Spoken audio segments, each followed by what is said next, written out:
Vamos a continuar entonces. Omar Sena, de Santa Teresa, Santa Fe, es uno de los integrantes del proyecto del tomo 5 de la revista Aquí Mismo, Grajeas de Historia Regional. Así que va a ser la presentación de esa revista y luego seguimos con el resto de las exposiciones. Omar.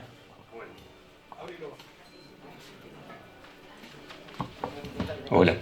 Bueno, buenos días a todos. José Hugo Goicoechea, que es de Villa Constitución, hoy no ha podido venir y nos derivó a Federico Antoniazzi y a mí un poco la presentación del quinto tomo de la revista Aquí Mismo. ¿De qué se trata esta revista? Bueno, se trata de divulgar la historia en historietas. Es decir, se parte de un hecho histórico, real e investigado. El guionista hace un guión y el dibujante busca los personajes en las historietas para que vayan siguiendo ese guión. Es así, es una nueva forma que se le ha buscado para que sobre todo los chicos entiendan algunos pasajes de nuestra historia de una manera, de otra manera, de una manera no tan formal. El primer tomo, si me pasás, el primer tomo se refiere a la Villa de la Constitución, donde describe la cantidad de batallas intestinas que hubo entre el sur de Santa Fe y el ejército de Buenos Aires, defendiendo un poco la postura del puerto siempre.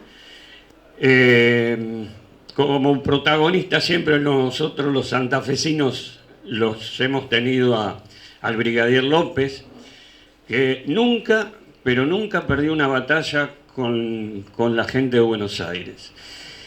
A tal punto que ha llegado hasta las puertas de la capital, hasta el centro, diríamos, pero nunca quiso tomar el poder, sino que volvía a Santa Fe e insistía con un acuerdo federalista. A tal punto nosotros, los de Santa Fe, sabemos que en Buenos Aires no hay una calle que se llame Brigadier López. Y en Rosario estaba Alcárce, que le prendió fuego, y Dorrego, que también le quiso prender fuego a Rosario. En el segundo tomo, si me pasás, sí, la revista se refiere a Santa Fe la Invencible, diario de un federal. Se basa en el diario de Telmo López, el hijo del brigadier López, que cuenta un poco la triste retirada que tuvo Urquiza de la batalla de Pagón, que fue la batalla que un poco decidió el destino general del país. La otra, si querés, en el tomo 3, La civilización bárbara, visibiliza un poco las oscuras tramas del poder de Buenos Aires con las potencias extranjeras. La guerra de la Triple Alianza. Y la revista un poco se cuestiona qué tiene de civilización la llamada modernidad. Y ya en el cuarto tomo está dedicado al grito de Alcorta. Ustedes saben que es una lucha agraria que se inició en la localidad de Alcorta, pero en general tuvo repercusiones en todo el país. Y aquí los que hablan a través del personaje de historieta son los protagonistas del grito de Alcorta. Y así pasamos al quinto tomo, que es el que venimos a presentar. En este tomo es un poco los conflictos y cambios que hubo sobre final del siglo XIX. Generalmente sobre el fin del siglo XIX encontramos la fundación de los pueblos, la inmigración, el choque de culturas, la población vasca en el norte de la provincia de Buenos Aires, encontramos bandidos rurales, el laicismo liberal y el conflicto con la Iglesia Católica, las cuestiones del género, sobre todo en una sociedad muy patriarcal. las leyes y finalmente el anarquismo. Si me pasás, en este tomo intervienen 15 historiadores regionales del sur de Santa Fe. Cada uno cuenta una historia o parte de una historia y el guión las va uniendo a todas en un personaje y de esa manera se cuentan todas las historias, ¿no? Siguiendo un hilo. Si pasás. Bueno, las dos mías se tratan de una investigación que hice sobre un puente antiguo de madera del año 1872, que lo creó el Estado para que pueda pasar el correo a través de los chasquis y la dirigencia, pero que ese puente inmediatamente es tomado por un bandido rural que se llamaba Farruco, y se lo conoció al puente siempre por el puente de Farruco, y el Farruco cobraba peaje. Como era un arroyo muy caudaloso, el arroyo del Sauce, no había manera de vadearlo, entonces ese puente se constituyó en algo muy importante.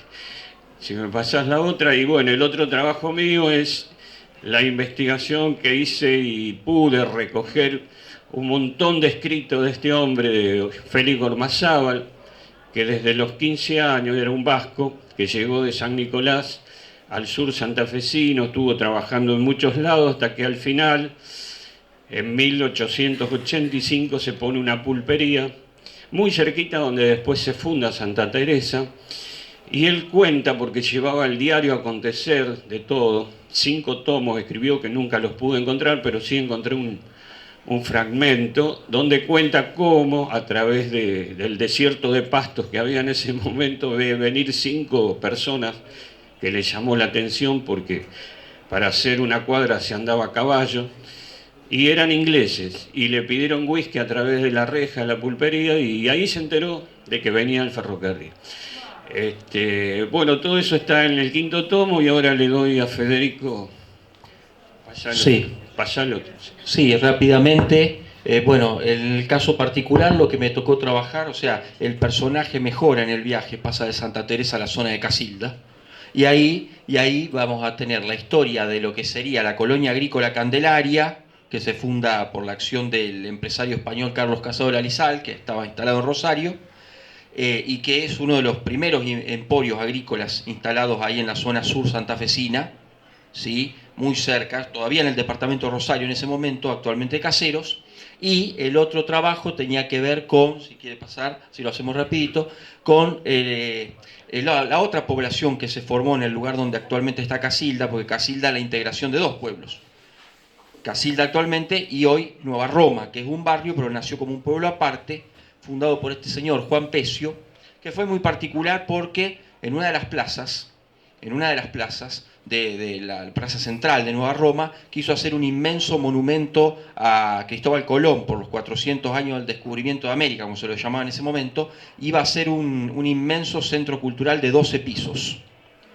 12 pisos en esa plaza, hoy seríamos un gran centro turístico a nivel mundial. Bueno, obviamente Casilda no lo es, por lo tanto sabemos que el centro cultural no se hizo. Pero es interesante porque en el piso superior, por ejemplo, fíjense el ideal que tenía este hombre en 1892, o sea, coincide con las grandes construcciones en otros lugares. En 1892, en el último piso tenía pensado hacer un panteón para 300 científicos y artistas famosos de todo el planeta que vinieran a descansar a Nueva Roma. Juan Pecio, que es un hombre que vivió casi 100 años, murió en Rosario precisamente a los 99 años en un accidente de tránsito. Y por suerte en Casilda todavía se conserva la casa en donde él vivía y en donde fue la municipalidad de Nueva Roma durante los años que fue pueblo. Después se integró, obviamente, a Casilda. Y bueno, después rápido vamos a nombrar algunos de los otros temas que tienen que ver, por ejemplo, con la aparición de la ley de cementerios y toda la discusión que hubo entre la Iglesia y el Estado en Santa Fe por la construcción de los cementerios laicos a cargo de historiadores de Villa Constitución. Si seguimos también aparece Estrella Matías haciendo referencia a la otra historia de Rosario, que tiene que ver con la presencia obrera, la presencia de la naciente burguesía que colonizó todo el sur santafesino. de bueno, ese barrio tan emblemático de Rosario que es Pichincha, también decir, mostrando distintas realidades de Rosario. Luego Cristina Solián, de Peirano, que también hace referencia a la historia de una casa de tolerancia existente en Peirano a comienzos del siglo XX, sobre el cual se está realizando un trabajo arqueológico importante en esa localidad. Bueno, José Hugo Goicoechea, que hace referencia a la existencia del pago de los arroyos y su reconversión en la época del modelo agroexportador, y Carlos Fernández Priotti, que hace referencia a la transformación que va a generar en el sur santafesino, obviamente la impronta ferroviaria, ¿sí? Y seguidamente Javier Tisera, de San Nicolás de los Arroyos, ya nos metemos en la provincia de Buenos Aires, con la que hay una realidad muy similar, ¿sí? Bueno, que hace referencia a la población o a la inmigración vasca, y seguidamente, no sé si falta alguno, si quiere usted pasar, sí, bueno, Oscar Videla, que precisamente habla de los conflictos que se desarrollaron en Villa Constitución en la época emblemática del gobierno de Nicasio Oroño en Santa Fe, ¿sí? Esos conflictos en donde los sectores más conservadores lo tildaban de masón, ¿sí? por la impronta liberal de su pensamiento, y Paulo Menotti hablando de bueno, la presencia anarquista, la presencia de distintas fracciones del movimiento obrero, en este caso también en Santa Teresa. Finalmente, Fabián Birbe hace referencia a la presencia de la problemática de género, relevando las obreras de los frigoríficos de la empresa Swift, sobre todo, y no sé si nos está faltando alguno. Bueno, y acá ya tenemos, sí, la mujer anarquista en Villa Constitución, a través de la recuperación de un relato, ¿sí? De una memoria de una de ellas. Carlos Telechea, que actualmente es director de museos de la provincia de Santa Fe, pero es de Peirano, que también toma dos trabajos, ¿sí? Las mujeres parteras de Peirano y los almacenes de ramos generales de ese lugar. Es decir, que a través de 15 miradas diferentes se intenta ver lo rico de esa inmensa etapa de conflictos que es el sur santafesino, el norte de Buenos Aires, aproximadamente entre 1870 y 1930. Y se intenta hacerlo a partir de esta forma tan original que es la de la historieta, como para llevar a otros relatos, a través de otros personajes, una historia que se está contando desde cada pueblo. Así que bueno, no sé, Omar, si hay algo más para decir, pero si no, esa sería la presentación. Muchas gracias.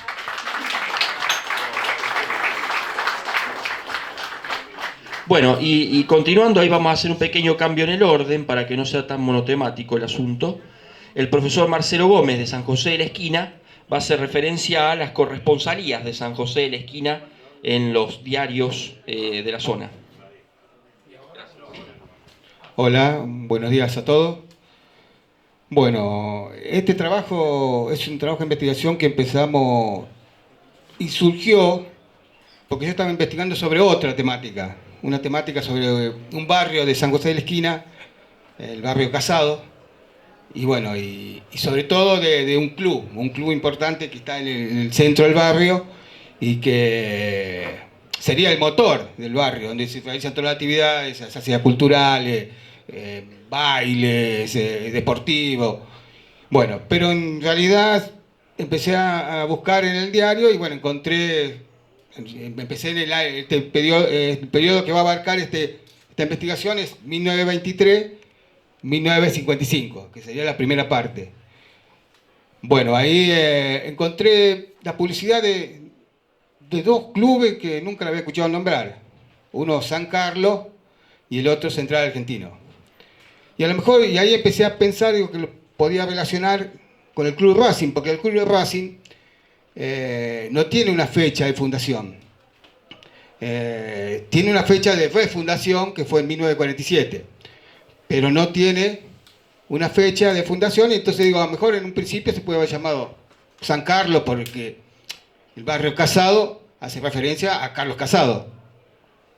Y bueno, y este barrio tiene una particularidad porque, bueno, es un barrio que se fundó en el último tiempo. Ya San José de la Esquina existía cuando empieza a pasar el ferrocarril por la localidad, porque en San José de la Esquina se funda, también, la fecha de refundación fue en 1864, y el ferrocarril pasa en 1987, digo 1887, entonces ya existía. Y bueno, y al parecer la intención fue formar otro pueblo, porque en un principio se llamó Pueblo Casado. Y bueno, y esto me llevó a buscar, a encontrar nuevos datos. Y bueno, ahora este trabajo del barrio Casado, bueno, quedó medio relegado, pero tengo la intención de poder continuarlo más adelante.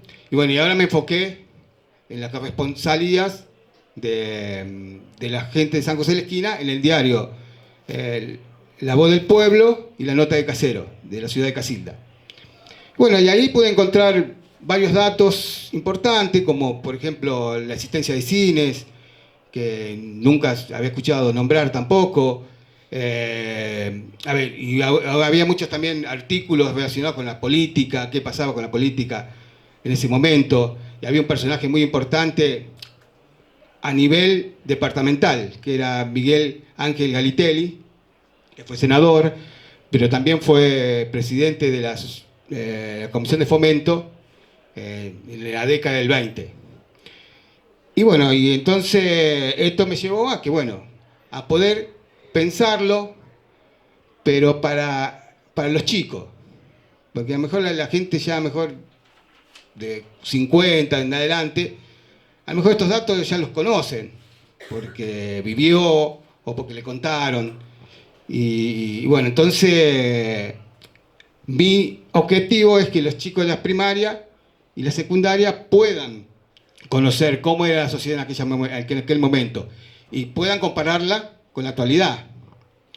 Por ejemplo, qué importancia tenían las instituciones o los clubes, cómo el cine, cómo lo veía la sociedad en aquel momento y cómo ahora prácticamente desapareció toda esta actividad. Porque en San José de la Esquina no hay cine, desde hace aproximadamente 30 años fue la última vez que hubo una función de cine y después desapareció. Y bueno, los clubes, cómo festejaban, por ejemplo, el aniversario, cómo eran las instituciones como por ejemplo la Sociedad Española, la Sociedad Italiana, la romería, las fiestas patrias, las fiestas del pueblo, que por ejemplo ahora el 24 de septiembre fue el día de la Virgen de la Merced. Y bueno, y prácticamente pasó desapercibido. La gente que va toma la comunión los chicos, los que van son los parientes, y es como que todo ese festejo que pasaba en aquel momento desapareció. Es como que es una cosa como un compromiso, van por compromiso y no lo sienten como lo sentían antes. Y lo mismo pasa por ejemplo con los clubes.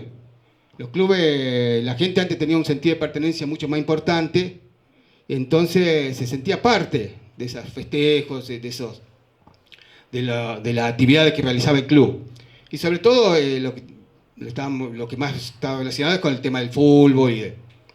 Y también, ahí se puede visualizar cómo fueron participando en diferentes ligas, en diferentes eventos. Cuando se hacían los festejos, por ejemplo, el 9 de julio, siempre se